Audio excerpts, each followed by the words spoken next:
to Across the Table. My guest today is one of the most influential figures that has shaped Gibraltar that we know and love today. Today's guest is none other than Sir Joe Bossano. So Joe, welcome to the podcast and taking the time to join me. As tradition on my podcast, I'll start with your intro. Bear with me, please. This intro is longer than some of the episodes I've done. So Sir Joe, you were born the 10th of June, 1939 and lived at Devil's Gap. You were one of many evacuated from Gibraltar during the war, first to Tangiers, London and Northern Ireland. You returned to Gibraltar and went through Gibraltar's three-tier system, including grammar school. On completion of your national service here in Gibraltar, you moved back to the UK. At 21, you signed a 4-year contract in the Merchant Navy, sailed globally, completed your A-levels by correspondence through the College of the Sea. During this period, you became active in the Seamen's Union, working as a workplace representative, what we now know as a shop steward. When you left the Merchant Navy, you studied economics as part of the University of London and later Italian at the University of Birmingham, including a year in Sicily, studying the Sicilian dialect at the University of Palermo. You also acquired additional degrees from the University of Northumbria and the Open University later on. You went on to found the Gibraltar Socialist Labour Party and served as the Chief Minister from 1988 to 1996. Under your leadership, Gibraltar began the transformation from reliance on the naval dockyard to a diversified economy. You helped resolve the severe housing problems existing in Gibraltar by constructing hundreds of affordable flats. For the first time, Gibraltarians have become homeowners. After the 2011 election, you were appointed as Minister for Enterprise, Training and Employment. By 2017, you held the position of Minister for Economic Development, Telecommunications and the Gibraltar Savings Bank. In recognition of more than 4 decades of public service, you were knighted in May 2018. Sir Joe, once again, thank you for coming on the podcast. Let's go all the way back. What was your childhood like? Bueno, yo soy de la escalera al monte. And in those days, one important thing about my childhood is that, like all my neighbors, we had what were considered now bad housing conditions. I mean, we had originally in what was a one bedroom. We had my uncle and my aunt, my cousins, my mother and my father, and my grandmother and me. And life for us as kids, was very inventive. Nosotros éramos la pandilla de la escalera al monte, and occasionally we used to go to war with territorial wars against other neighbors, ¿no? Pero había la época de los gaites y hacíamos gaites. Vale. Entonces, para los gaites había que ir buscando por los patios de los vecinos que tenían escoba con el palo que era de caña y les robábamos la escoba y eso lo usábamos para hacer gaite. Okay. It was a way of life which I think had gone unchanged for many years, no? And there were, estaba la época que era de los gaites, la época que era de los mebles, la época. So we were inventive. We had imagination. Yeah. We didn't sit in front of a screen watching things. We were. I think that the childhood in when I was born, right? I'm talking really about not 1939. I'm talking about 1949, because the reality is that in 1939 I was taken out of Gibraltar as a baby. Yeah. Right. And of course, I don't remember going to Tangier. As part of the evacuation, I thought we should. Right. As part of the evacuation, right? Yeah. But what I remember of my childhood in London and my childhood in Gibraltar, right? And in London, I just remember pockets of things.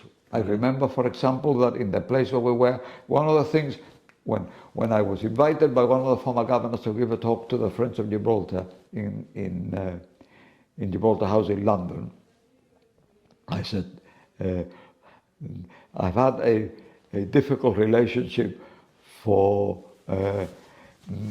many years in government and in opposition with the Foreign Office. I said, so I was invited there to talk about myself, much as I'm doing with you. Sí. So I said to the audience, I want you to know that the Foreign Office has a tendency to blame me for everything. So I was born in 1939, but I had nothing to do with starting the war. And what I remember about the war in London, and I must have been then about 4 or 5, I remember that we were in a hotel in the West End, and a bomb fell near, and I was walking along, and it blew all. There was a window. I was quite small, you know, and I was below the bottom of the window. Aye. So the blast broke all the glass and it blew it into the corridor that I was walking, but it all went above my head, right? And I remember looking at this strange things that was happening, seeing all this. I wasn't scared or anything. I was just fascinated by the way they all of a sudden there was a big bang and the window crumbled and all the bits of glass were flying over my head. ¿Y tú no sabes qué ha pasado aquí? Qué cosa más interesante. Me acuerdo de que cuando sonaba el alarma nos escapábamos todo el mundo para abajo y íbamos a lo Underground, ¿no? A lo underground, para eso, ¿no? The tube. The tube, Yeah. that's right. So those are the few things that I remember. I remember in Valimina, in the camp we were living in Nissen huts, being chased by a cow in a field, and have my pants in the barbed wire when I tried to climb over to get away from it. When you got back home with all your trousers ripped there.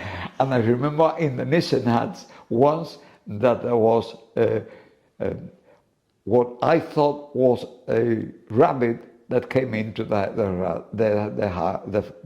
Nissen hut, but what my mother and grandmother said was a rat, and I thought it was a rabbit, and they said, so they were both screaming, standing on chairs because they said there was a rat, and probably they were right, but I was trying to catch it because I was saying it was a rabbit.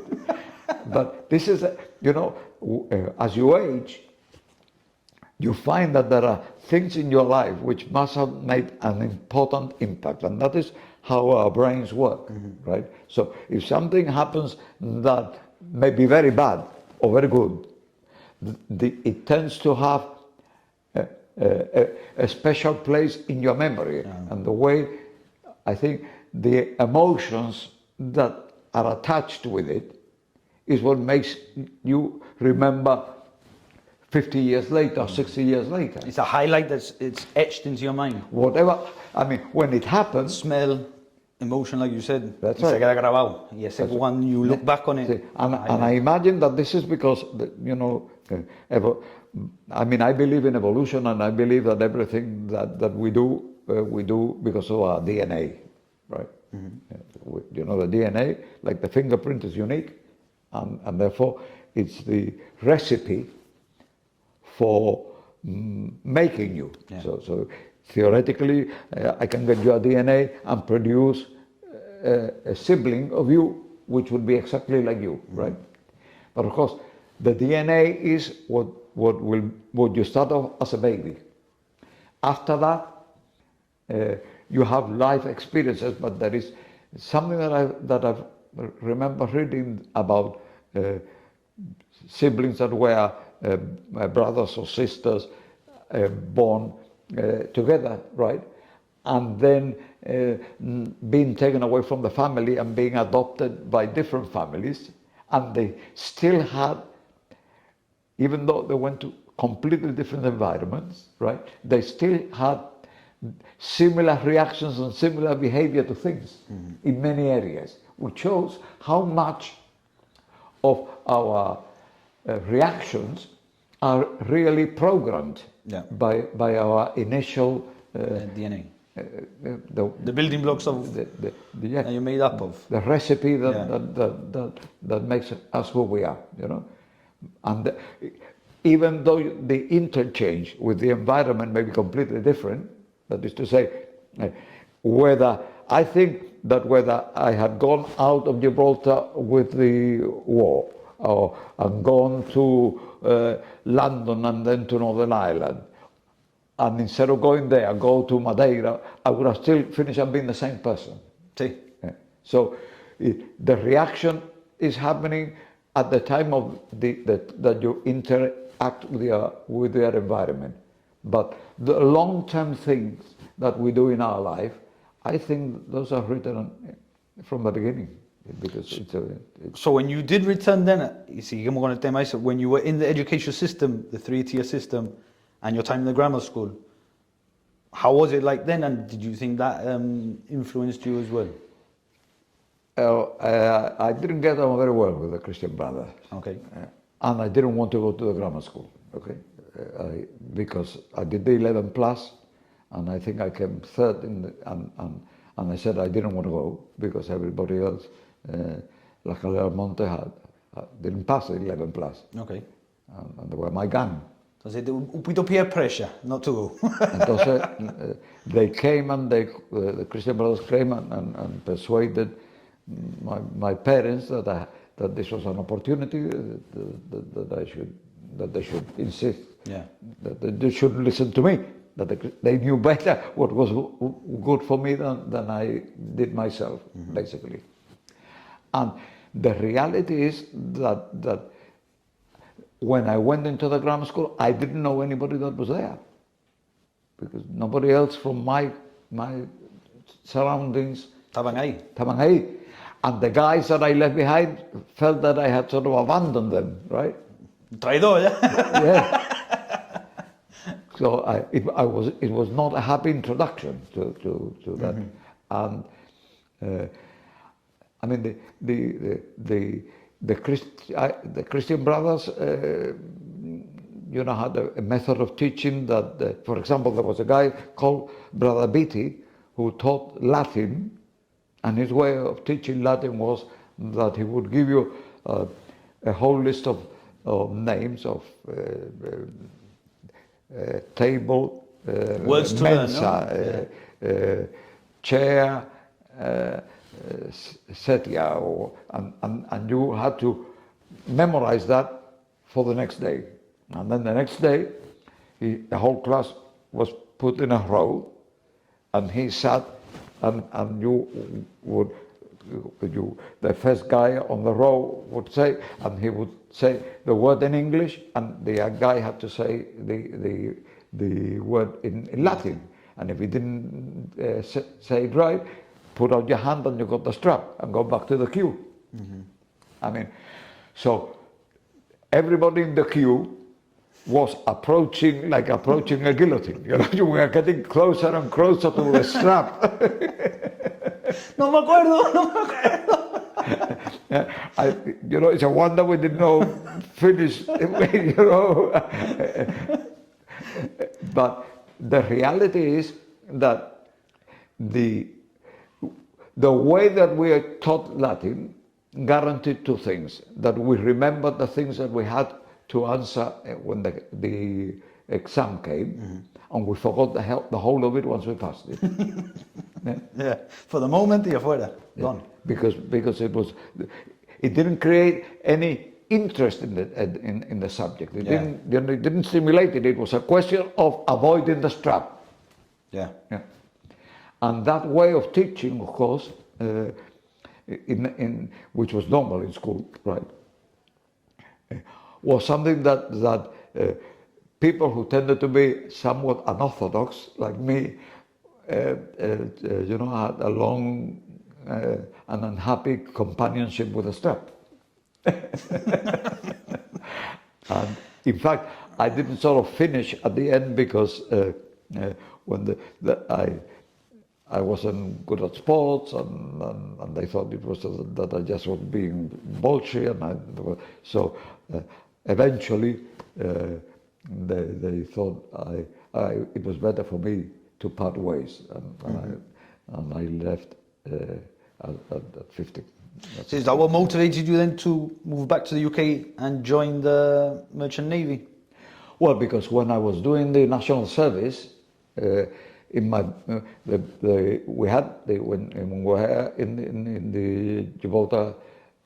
When I went in, I had a very short 6 months military career, but I entered into the Royal Artillery and I came out from the Royal Infantry, because in fact it changed from being artillery to being infantry. Mm-hmm. So I went in as a gunner and I came out as a rifleman. And I spent more time locked up than again, because I have a problem with all my life, you know. Yeah. It's not that I've been argumentative, right? But I. Yo creo que sí, pero sigue. I don't think so. I beg to differ, but carry on. Okay. You're the one that's arguing. But, you know, if I'm not a yes man by nature, right? Yeah. And therefore I challenge things, mm-hmm. and I question things, right? And of course, discipline was something that was important in the grammar school, and I'm not good at discipline, mm-hmm. right? That is, at discipline and saying, you have to do this because I tell you. No, you don't. I don't have to do it because you tell me. You have to explain to me why I have to do it. You want the reason why you have to do this. Right, yeah. Right. Yeah. And I had a similar problem with the regiment, right? Mm-hmm. In fact, they tried to promote me, I think, to see if it would change me, and I was made a lance corporal, and Lieutenant Domingo, who was from Devil Scout, and I'd known since I was a kid. I can't remember his surname now. I remember we were in the stadium, and I had to get everybody to fall in and fall in line as Lance Corporal. I lasted 24 hours as a Lance Corporal. And the guy says, Lance Corporal, get the patrol into line. Y le dije, vale, Mingy. Mingy era algo que le decía por la escalera al monte. Me pusieron en un chat por decirle vale Mingy. Si lo conozco toda la vida. ¿Cómo no decía otra cosa?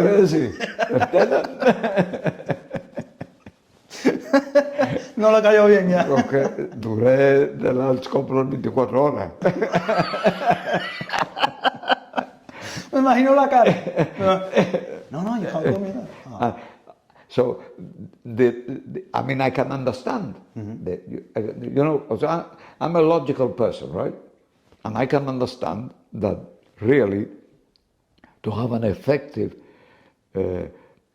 military entity, you have to have people who don't ask questions, mm-hmm. right? Because what you cannot have is when the guy that is leading the troop says, advance, you have to say, wait a minute, why are we advancing? But all 10 of them, not just one, all 10. No. Tú me tienes que explicar por qué. ¿Por qué tengo que ser más? Entonces you actually train people not to question, mm-hmm. you know? So if they say shoot, you shoot. If they say run, you run. And if you say drop, you drop. And I consider myself a reasonable, logical person. So if you give me a logical explanation, yeah, I'll do it. I agree with you, and I'll do it. So when we finished the time, Lionel Alman was from Lopez Ram, which is next door to La Calera del Monte. Mm-hmm. I lived halfway up. And that's the one with the Union Jack all the way up. Yeah. And And we decided, I mean, there wasn't a lot of work in Jib at that time, so we decided to go together. He knew some people in Hammersmith, which was where most of the Gibraltarians were after the war. The ones that stayed behind all finished up in the Hammersmith area. And I hadn't really anybody that I knew there, but I had an uncle that lived in West Ham. But my uncle had gone off to UK, and the family didn't get on very well with my grandmother, so we had sort of lost contact. Right? So since I didn't know where to go because I didn't know anybody, I went to the Wesley House here in Main Street and asked them if they could give me some place that they could recommend. And they gave me an address in Whitechapel. And when I got there with £5 in my pocket, and I went to the Whitechapel place, it was a doss house where they used to take all the guys that were drunk in the streets into this place. and it was like being back in a barrack room with a lot of beds. And I spent just a couple of days there, and then somebody told my uncle, your nephew is in Whitehall, in Whitechapel, in a Salvation Army doss house. And he came to rescue me and took me to West Ham. And so I spent most of the time in the West Ham. And then Lionel joined the Merchant Navy. Okay. And he said to me, why don't you join the Merchant Navy as well, and then we can be together. And that's how. Okay. And look, one of the things in my life that I have analyzed with the benefit of hindsight, is that really life is like traveling down a path where occasionally the path has got two options, and you go down one or go down the other, right? And at the time you make a decision to which you may not attach a lot of importance, and then 4 or 5 years down the road you look back and you say, well, look, if I hadn't done this, then the rest of my life would have been totally different, or even the impact on winning parity in Gibraltar would have been less guaranteed if I hadn't joined the Merchant Navy. Yeah. Yeah. Because we'll move into it then, because you joined the trade union while you're in the Merchant Navy. That's right. And when I joined the Merchant Navy, I tried to be with Lionel, but I sort of kept on trying to get on the ship that he was, but he tended to get sacked when I was there, and then I got sacked after him, you see. So, because, as guys from the Devil's Tap, la escalera al monte éramos un poco... Ya me entiendes. Entonces, the Merchant Navy, the first experience that I experienced in the Merchant Navy, in order to get in, I went to Leadenhall Street, where the P&O headquarters was, and to look for work. And I said, yes, we need to. The Merchant Navy then had 60,000 people. Right? Today it has 5.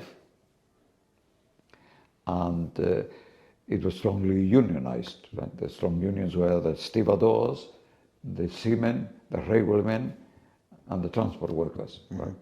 So, because it was all the forms of transport. Yeah. And when they got together, they could paralyze everything. But at the time, the unions elected general secretaries for life. Right? And when I wanted to go in, the guy in Leadenhall Street, the HR guy, said, "Well, look, we cannot give you a job unless you're a union member. So you have to go to Tilbury, where the regional office is, and join the union. I said, okay. So I went to Tilbury. I said, look, I want to join the union because I want to be a merchant seaman. He says, well, no, you can't join the union unless you've got a job. Okay. So how does this happen? So I contacted Lionel, who was away on a ship, but I was able to, when he was in one of the ports, I was able to speak with him. And he said, yes, I should have told you, you have to ask for a specific guy in the union, right? And you have to agree that you're going to give him half your pay of the first month and the other half for the human resources manager in P&O. Hey. And then you get the job and the car. So that's what I did. The pay was £1 a day. Wow. So the trip to my first trip on the Orion, which was to Australia, was 3 months, right?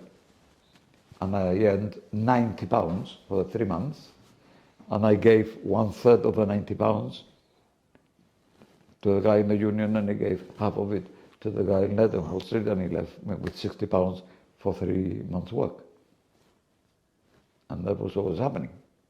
So, there was a lot of discontent in the union because of things like this. Things like that. But there was no way of changing it. And while I was in the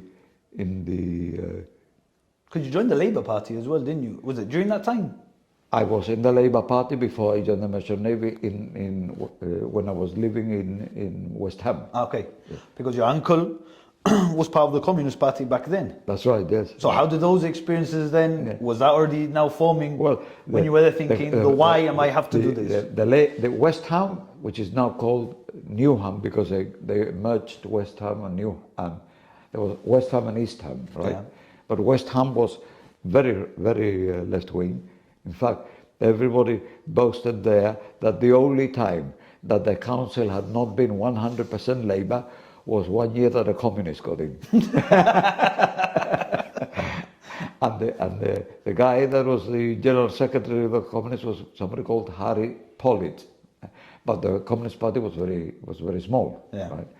But my uncle used to deliver or sell the daily worker by knocking on houses. In la bicicleta, delivering, yeah. Wow. Yeah. So we'll move forward then. So you asked to come back to Gibraltar.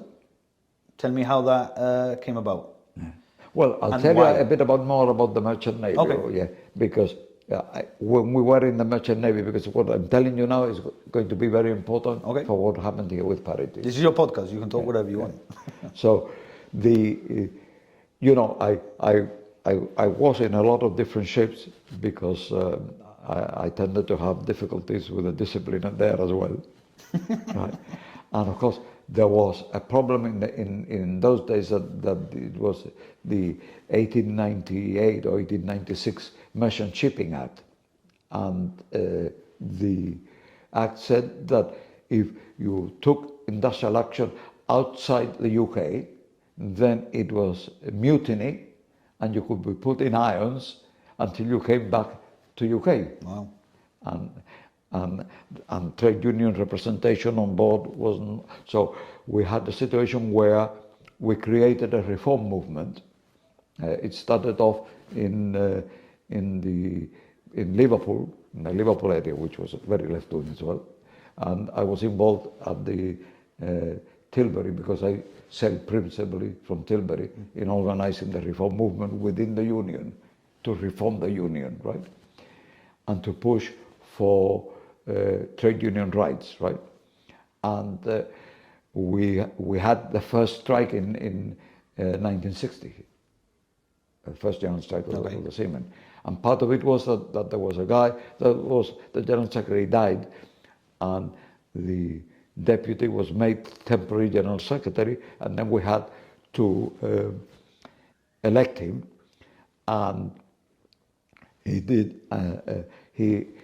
a deal with the ship owners that we would move from the 7-day week to a 5-day week and get overtime for Saturday and Sunday.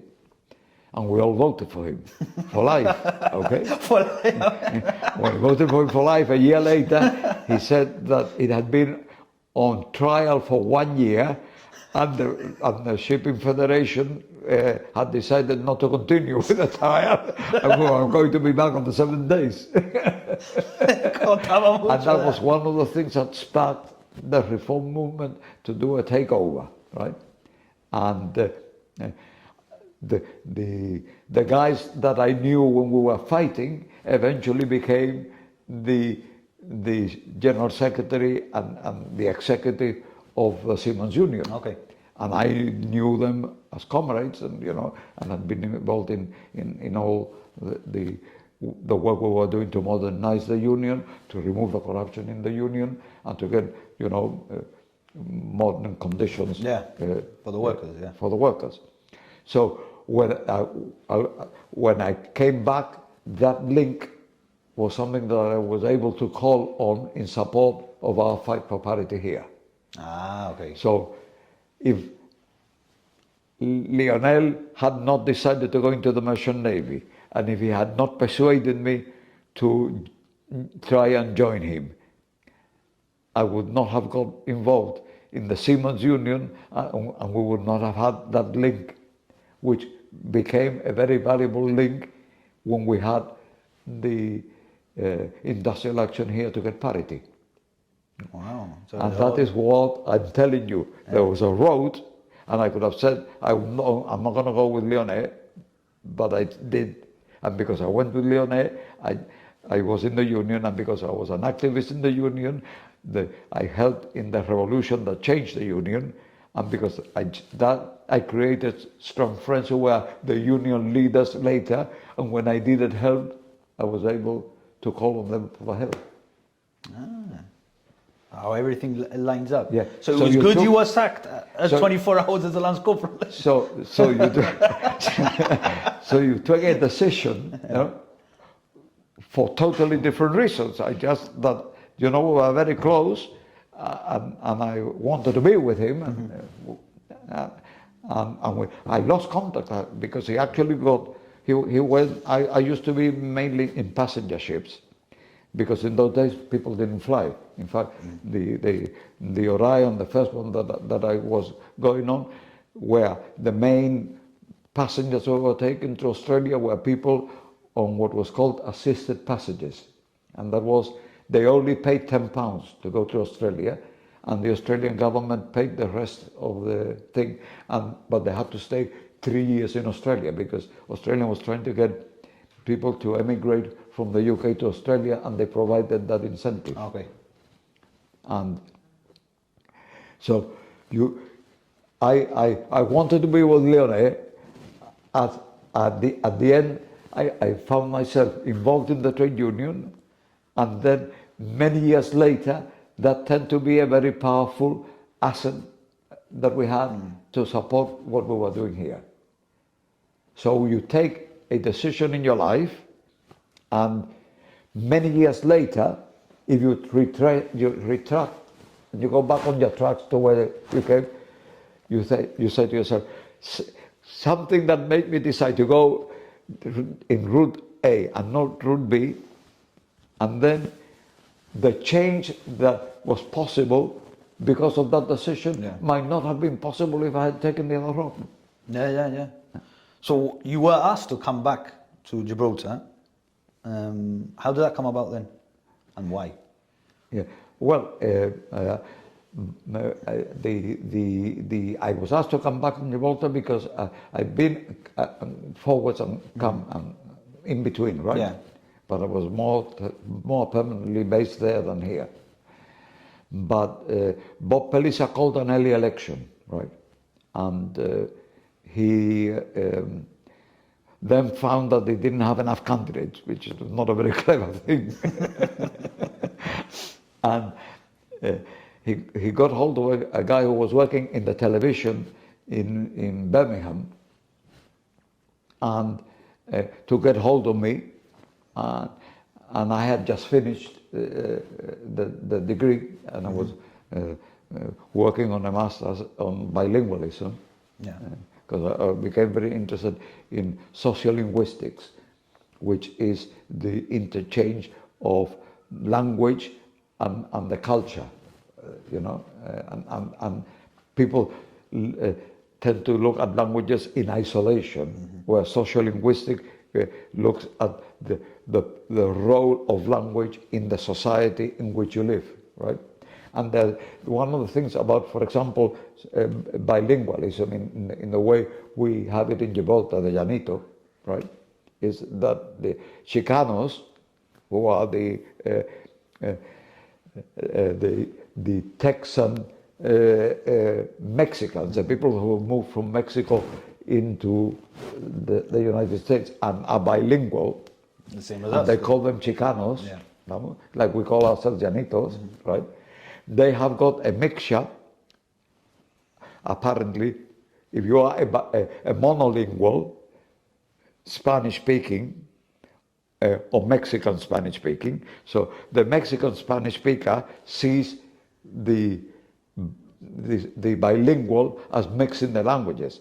And my argument in the analysis was, this is not mixing a language. This is creating a new language. Yeah. So if it's creating a new language, and you've got people who are mixing, in inverted commas, American English with Mexican Spanish, and we are doing it with British English and Andalusian Spanish, do we do it in the same way? Because if we were doing it in the same way, then there must be a linguistic rule of how it has to be done, because we have no contact with each other. Yeah. Right? So when you've got a situation where one language has gender and the other one hasn't, ¿no? So si yo te digo a ti, dame el té, no te digo más latte. Té is masculine, is not feminine. But tea in English has no gender. Yeah. So how do I choose? Which word to use? Why is it that I know que latte is wrong? In fact, latte would be the letter T. Yeah. But el té is the tea we drink. Well, I found that the Chicanos mix it and create a new word with gender in the same way. Wow. But that must happen, to be fair, on all borders of countries. Yeah. But the phenomenon that I was interested in was, is because if it has rules, then it's a language. Yeah. So we have Llanito, which has gender in nouns, and they have Chicano, which has gender in nouns, and they apply the same gender to the same word that we do. That means you could actually do an analysis and compare the two and produce a grammar of Llanito and a grammar of Chicano. Claro. That's Because fascinating. there's a grammatical rule. Yeah. There's a rule that nobody has taught us, but you know that latte sounds wrong. It sounds wrong. Yeah. We know it, Yeah. but we haven't Agreed that is wrong in the bilingual language. there is no rule of Llanito that says, tea in Llanito is latte, el té, no latte. Right? But there is a rule, Yeah. which we all know subconsciously and we use. And therefore, the connection must be phonetic. It must be driven by the sound of the words. Okay. Yeah. And that's a deviation from No, it's fine. I said this is your podcast. You talk with whatever you want. Yeah. But so you came back to Gibraltar on. to stand for election. Yeah. So that's why you were called back then. That's they right. had heard about you, your reputation No, already. I had been. I kept in touch all the time in Gibraltar, right? But had they heard what you had been doing in the Merchant Navy, in the Union, and they No, thought? it's just that they needed a candidate, Okay. and I had been involved. I'm from trying the to pick you origin. up back then, but I don't know. I thought they just needed someone. Yeah, and they said me, and I stopped there, and he said, look, Bob said, I've called an early election because I want to start talks, and I think there's a danger that the guy that one of the members that they had, because you remember the AACR won the election in terms of being the biggest party, right? But the integration and the Isola group, which were 3 independents, joined, and they had, between the 5 and the 3, they had 8, and the AACR had 7.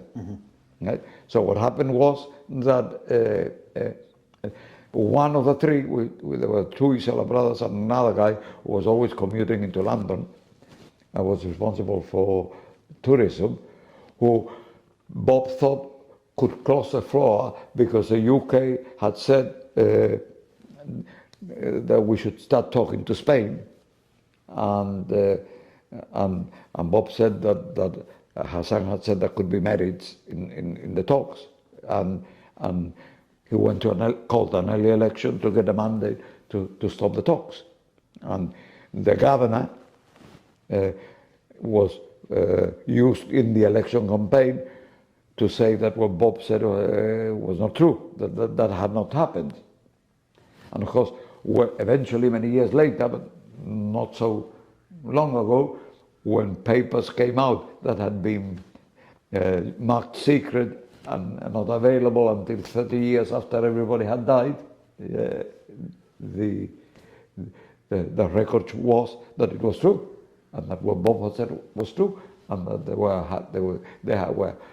the UK was trying to probe to see whether we were willing to have some talks with Spain, with a close border. That's what I was going to move on to now. I was going to ask you, how was it living during the frontier, during that period, and how it affected you personally and politically? So, look, I don't think. I mean, I'm not a very good example because I mean, I don't go to Spain now, right? So you would close the border tomorrow, it wouldn't make any difference to me. right? But I've never found Gibraltar confined. I mean, when I lived in Devil's Gap, La Calera al Monte, my world was just that area of Gibraltar. You know? I mean, coming down to Main Street was something that I did once a year. So from my perception of, I never felt confined in Gibraltar. Okay. I mean, for me, the whole of the rock was my playground. Yeah. So whereas other people said, when we went here, the Scalec Street, we couldn't come out of here. Well, look, there was a sense of community. I think Franco did a lot of good in closing the frontier. People say, well, look, it separated families and so on. Yes, well, look, there's 2 things that really proved that we were a true people with a true identity.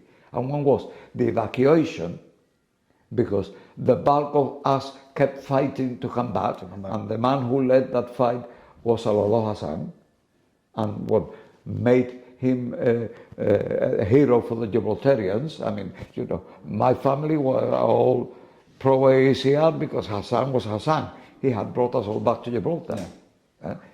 And he did. He was the main leader that that campaigned with the British government to repatriate all the Gibraltarians, and you could understand it.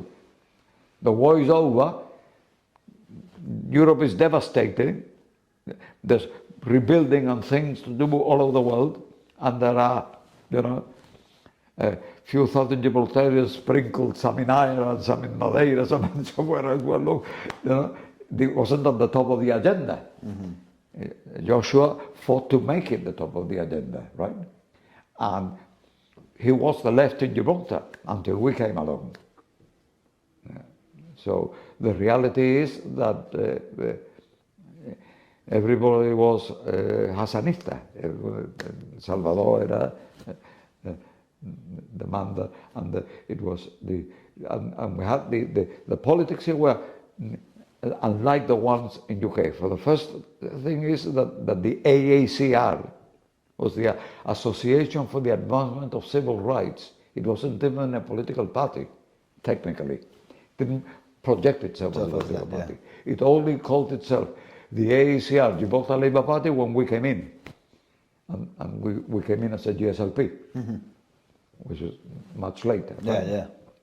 But the idea of political parties was never before crystallized, because it was more independence, right? And in the area of independence, it was more people, the main historical interaction was the merchants of Gibraltar against the military and the base, right? With the workers really not having much of a say in anything. So eventually, the prominent merchants were the ones who were the ones who originally were consulted by the military, consulted by the UK government, and eventually, with the growth of the trade union movement. But the trade union movement is almost unique, I think, in terms of how it started here, because the AACR was first. Okay. And what was a political movement created the union, whereas in the UK the unions were first. The other way around, yeah. Which was more logical, because the unions got to a point where they could no longer influence change without getting elected into parliament.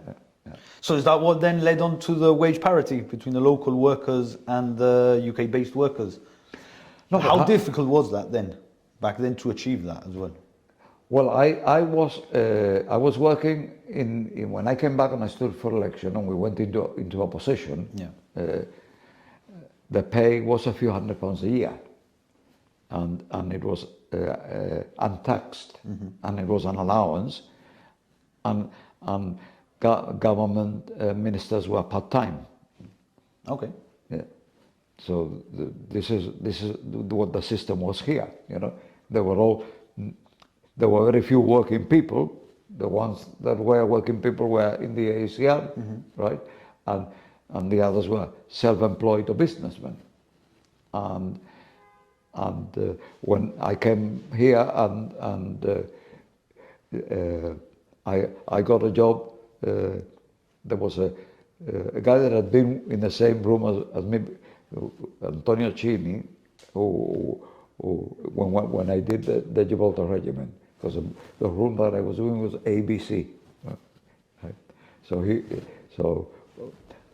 the Bossanos and the Cini and were in the same room. Yeah. And we were good friends. He had a history of being in and out of prison a number of times, right? And I had been here a few months, and I couldn't get work. Nobody would employ me because I came with a very left-wing reputation, right? Okay. And I met him just down there by the convent, and we hadn't seen since we had been in the regiment. And he said, "Oh, I knew you were back, but how's it going?" And I said, "No, it's not going well. I can't work. I can't get work." And he said, well, look, I'm the foreman with a company that has got the subcontract for plastering in the Baalbek Area. which had been originally paid by the UK government, and Bob Pelissa had got the money from the UK government to do the estate. He said, I'm going to talk to Tony Barton, who was the guy that had the company. He said, I'm going to talk to him and see if I can get you a job. And again, you see at the reality of life. I mean, this guy is supposed to be somebody that is no good because he's always in and out of prison, right? All the good people and the people that never commit any crimes and the people that never get in prison, all those good people, nobody helped me to get a job, right? But this guy, just because we were in the same barrack room, helped me, and because of him I was able to get a job and feed my family. Right? Yeah. I had 3 kids by then and 1 on the way, right? And he said to Tony Barton, he said, look, Tony's English, he won't mind if you're left wing or not, right? And Tony said, yes, okay, well I need... Sorry, Sir Joe, but was that a thing back then? Really looked at your political... Where you were on the political spectrum? Did they really... Was that... Le molestaba que tú eras left wing or right wing back then? I couldn't feed my family. But was it really looked at by the employers? That's what I'm trying to get from you back then. The local employers. Yeah. It had to be an English guy who didn't care about my political views. But the others would Well, care. I couldn't find a job in Gibraltar. You know? Wow. Yeah. I just find it fascinating, boy. So I wanted to... And to say, the thing was, I was getting in the opposition £500 a year. Yeah. I can't remember the exact number, but the ministers didn't get all that much more. Mm-hmm. And it was untaxed because it was an allowance, and you didn't need to be full-time. Yeah. But I didn't have anything else to do full-time, right? Yeah. And it was a problem because I thought, well, if I can't find something, I went to live with my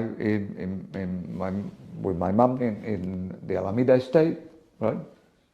And Bob Pelissa gave me planks of wood from his store for me to make shelves to put my kids on mattresses, because it was a 1-bedroom, so it was almost like way back, como la escalera al monte. Otra vez all the way back.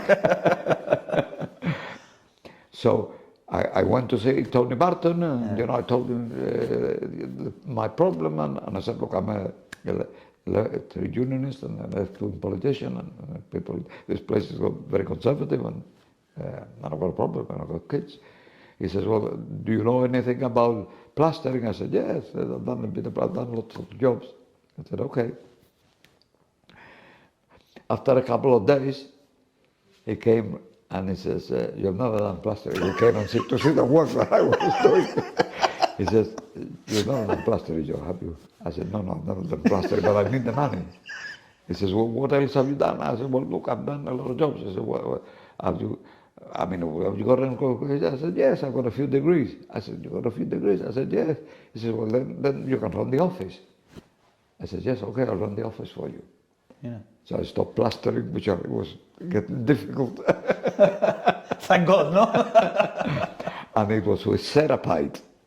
And Cerapite is, you leave it like glass, You really have to know what you're doing when you're using Cerapite. So I went into the office, right?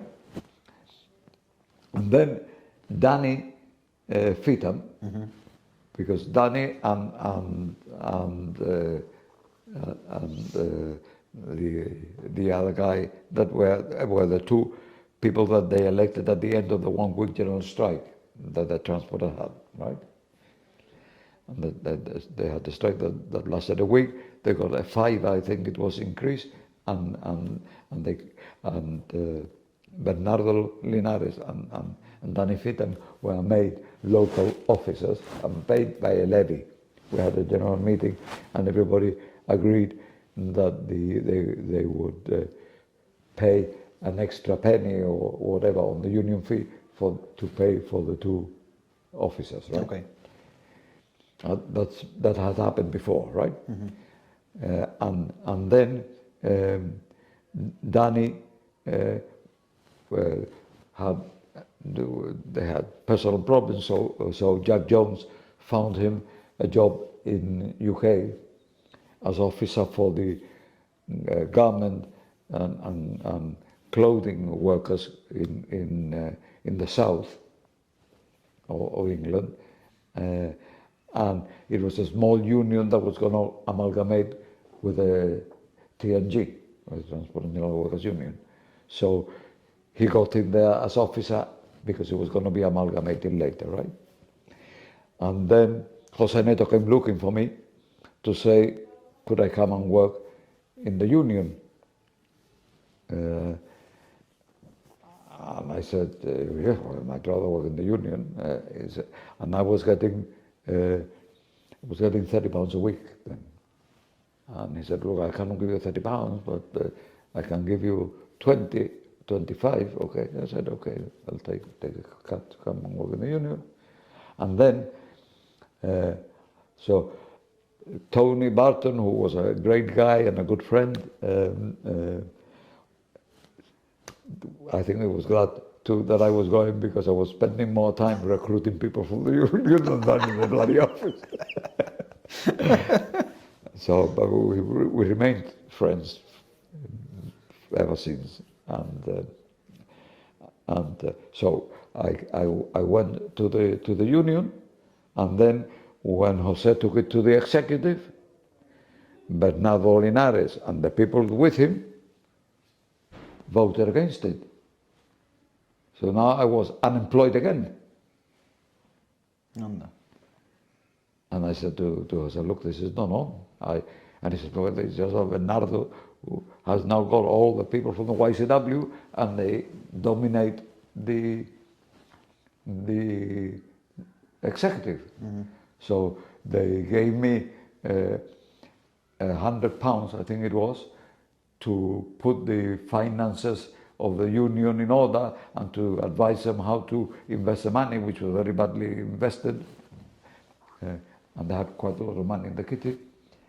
And that was something that was to take me over Christmas when my fourth child, a girl, was being born. And then because of that, we had a split in the Transport and General Workers Union, because Bernardo wanted to keep me out and Jose wanted me in to support him, because he's saying the YCW was taking over the union, the people from the YCW, right? And of course, there was a civil war inside the union. The people who wanted me and the people who didn't want me, right? And Harry Irwin, who was the Deputy General Secretary, came out here. And of course, for Harry Irwin, I was somebody that was with a background in the UK Union, you know. Yeah. So they were sympathetic to me. And not particularly sympathetic to somebody that Jose told them that they were Opus Dei. They said the YCW was the Opus Dei. And so the bulk of the people that they had were the Moroccans, right? And the Moroccans in the hotel, he was staying in the hotel down there, the one that it was under different ownership there. The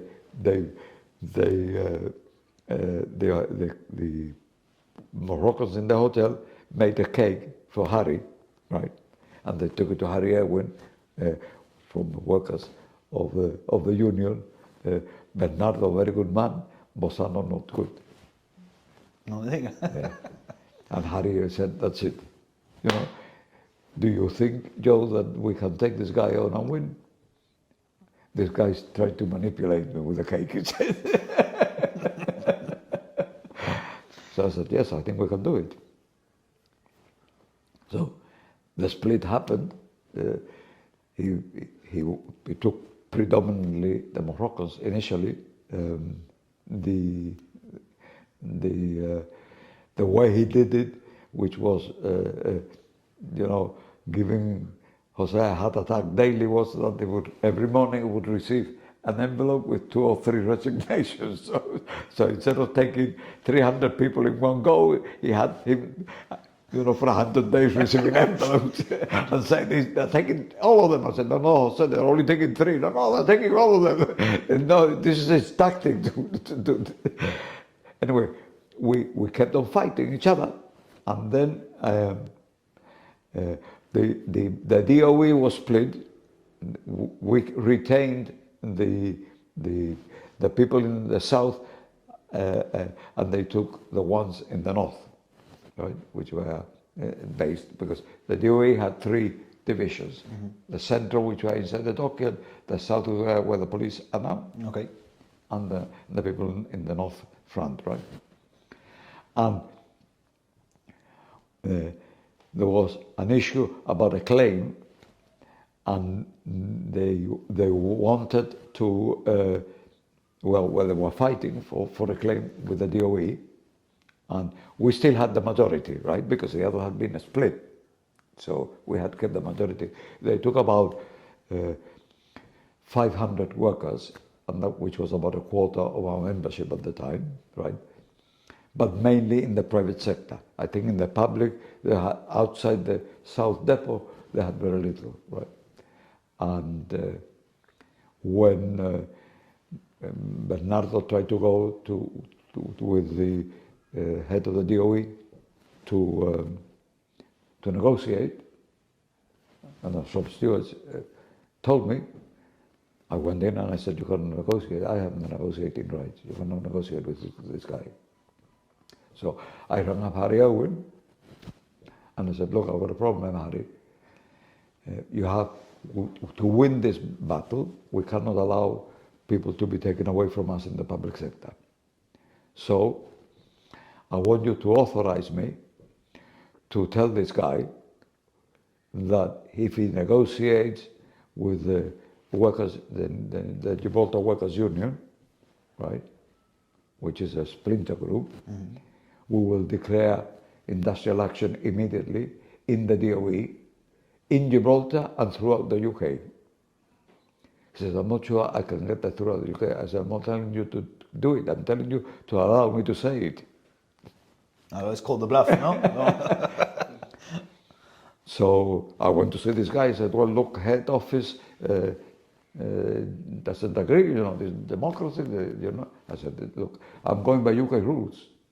The TUC has agreements with you in the public sector that says that if there is a splinter group of a union that's got the collective rights, they can only come back and claim if they have a majority of the member. There are 3 depots in the DOE, 2 depots at TNG, and 1 depot is the new union. You can't negotiate with the union. You have to negotiate with me for the 3, including that one. Okay? He says, well, I don't agree. I said, well, look, I have checked with my head office, right? And this is very serious. You are creating a precedent here. You are trying to introduce something here that is contrary to the practice and the policy in the UK.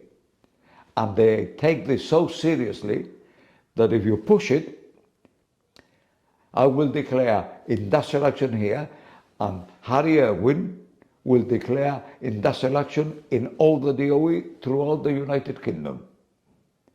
Right? And if you don't believe me, you call your head office now, and then I will tell him you're the guy that you've got in the United Kingdom to call Harry Irwin and to ask Harry Irwin whether he has had that conversation with me. So if you think you're bluffing, do it. Call him. And I called the guy, and he said, look, the local officer says, no, the local officer is right. He's right.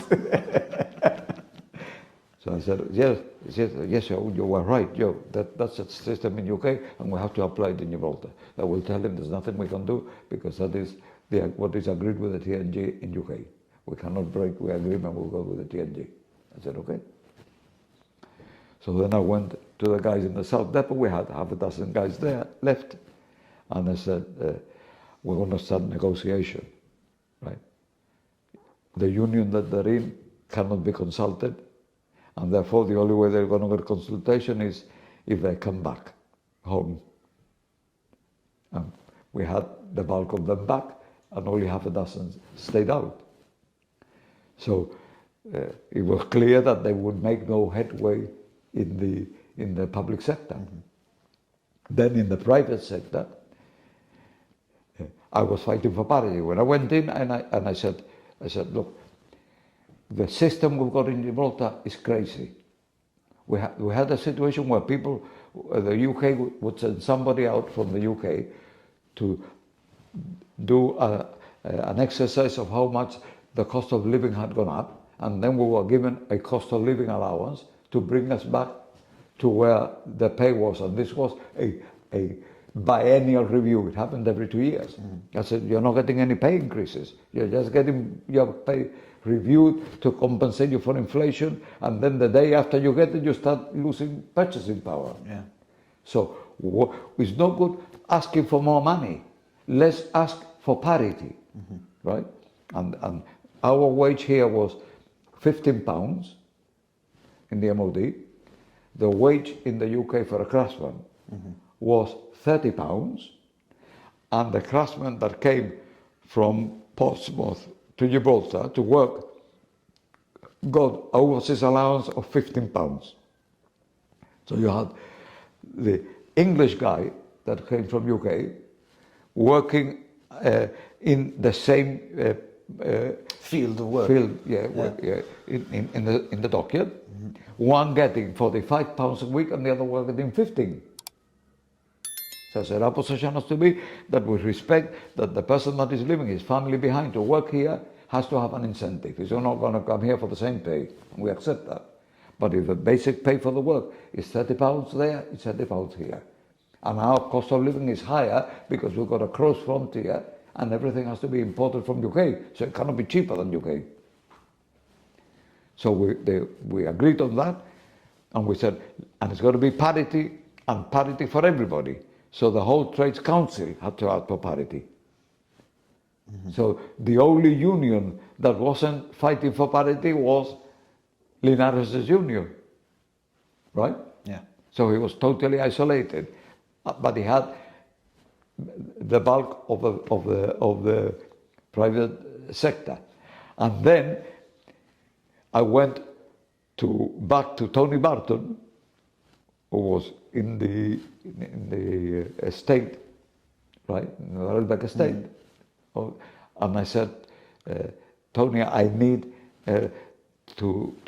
need your help to ask the workers to stop because I want to talk to them as a union. And they were all nearly all Moroccans, right? And I had one shop steward, big guy, who commanded a lot of respect. And I said, look, we know a lot of you have gone away from our union. I think you are doing it because Linares has been always supporting you and helping you in many things, but that is one thing, and the union is another thing. And we are the only ones that are negotiating in the government, and we can negotiate for you. And what we are asking is for parity, right? And the claim that the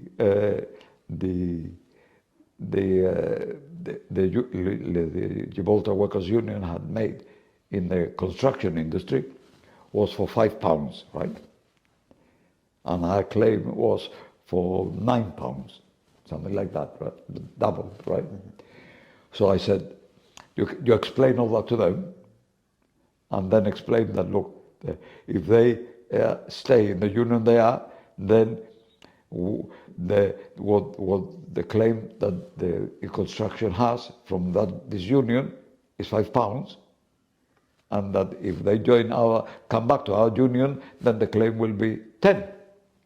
So he explained it all that. So I say, so now you tell them that all the ones that won the £10 to go to that side of a meeting, and all the ones who won the £5 to go to the other. So now when they all are in the 10 side, I said, okay, now let's give them sign up to the TNG, and I took the construction away from him.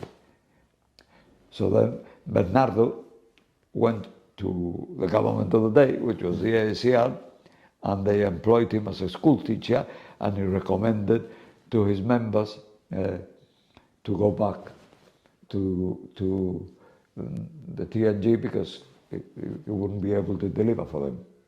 And except for the hardcore that never forgave us for winning that internal battle, and then from that we started the parity battle now in a much stronger position. And when we finished with parity, we had something like 80% of the workforce of Gibraltar unionized. I think we were something like 9,000, something like 8 or 9,000 people. And it lasted a long. The battle was a long one, right? Yeah.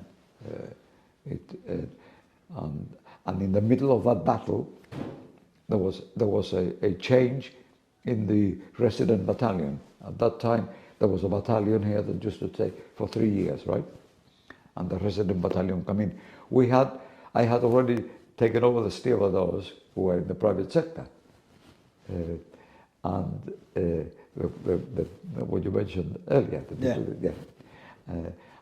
And therefore I got the stevedores. I had.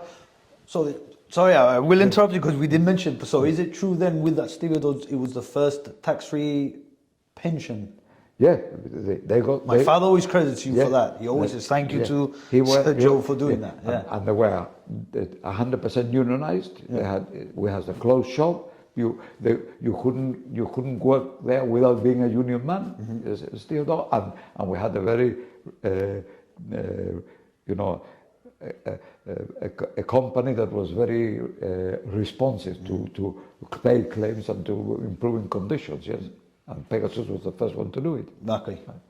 But it was in Ramage, yeah, and they were all together. So, and the people in the private sector were instructed by me as union. I mean, I was leading the campaign, right? And we, it was an imaginative campaign because I didn't want anybody to lose pay. So we didn't actually go on strike anywhere. Right? So the stevedores were told that they couldn't deliver anything to the MOD because the MOD was in dispute. Okay, so they had this new battalion coming in, and the admiral, good guy, he sympathized with us, but he had his job to do. Called me in, and he said, "Look, Joe, I know that you don't like what I'm going to tell you, but this comes from the top. You've gone too far. The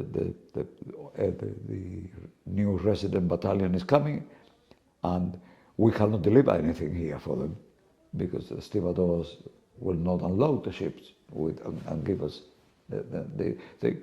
And this is completely unacceptable to the MOD. This is going beyond, and therefore, if you don't lift the industrial action that you're taking, which they could do nothing about because they were private sector, right?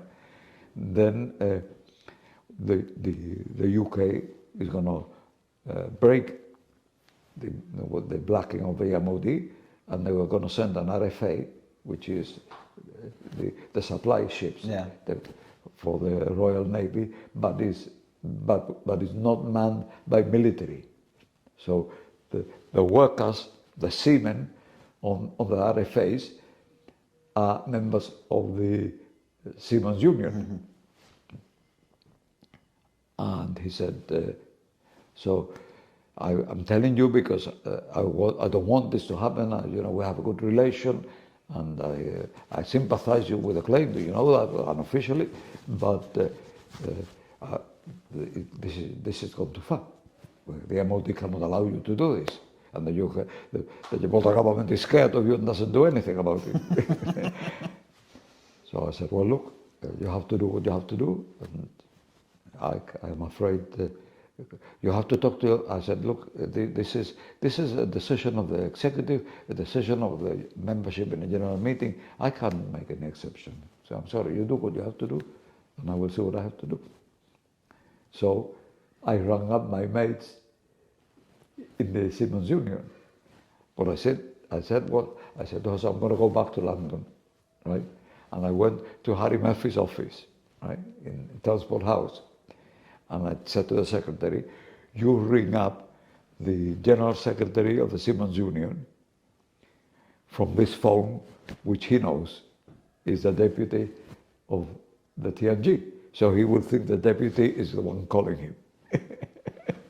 So the guy got the phone, and he says, is that Harry? And I said, no, this is Joe. Joe? Who's Joe? I said, Joe Bossano, you remember when we had the strike in 1960 and we had the reform movement? Oh, yes. What are you doing there? You're working for the TNG? I said, yes, I'm working for the TNG now. But we've got a serious problem in Gibraltar and I need your help. And I told him about it, and it's disgraceful, they're paying you so little. Don't worry, you leave it to us. Okay? So the ship is coming in. The admiral calls me and he says, can you come down, Joe? He says, look, we are now expecting the ship to dock in the next half an hour. I don't want to do this, Joe. So please, this is your last opportunity. I said, I'm sorry, it's out of my hands. I can't do it. Well, I can't do what you want. He said, oh no, I've done, you know that I've tried. I said, I know that, and I respect it, and I'm grateful because I know that you don't want me to have this problem, that you break the circle of blacking that we've got. I can understand that.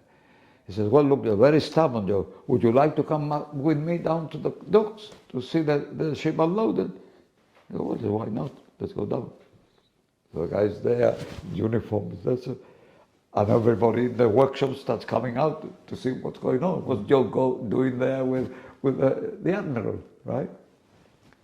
And then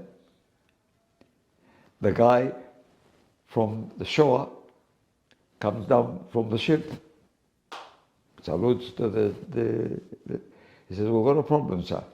He says, what's the problem? He says, well, the shop steward on the vessel has told me that he's under union instructions that he doesn't open the holds unless somebody called Joe Bossano tells him to do it. What? You knew this? Yes, I did. I forgot to tell you that I was an officer in the Seamen's Union before I was in the TNG.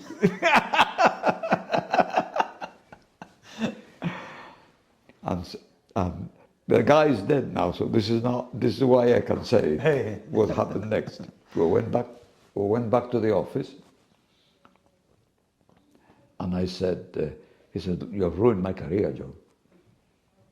How can I go back and say to what's happened? This has gone all the way up to the cabinet. How can I say what's happened? I don't know what's going to happen to me. I haven't ruined your career. Look, all you need to do is agree with me that I will instruct the guy to open the hold and put everything in the stores. Okay? We'll put everything in the stores. We will then get my shop steward to put chalk around everything that's unloaded. Okay? And anything for the regiment that is for their families or for them, and it's not going to have an impact on the industrial action, we will allow to be taken away. Anything that affects industrial action will have to stay within those lines. He said, Joe, I can't do that. You're asking me to support the industrial action. I go, no, I'm asking you to salvage your career. I said, people will find out. I said, they will never find out. And I'm saying it now because it's many years ago that he died, and now they can't sack him anymore. But Sir Joe, I know you've got to get away. This will be a part 1, and probably be part 2, 3, and 4. I don't know how many we'll have now, but thank you so much for your time, Sir Joe. Thank you. We'll be back very soon.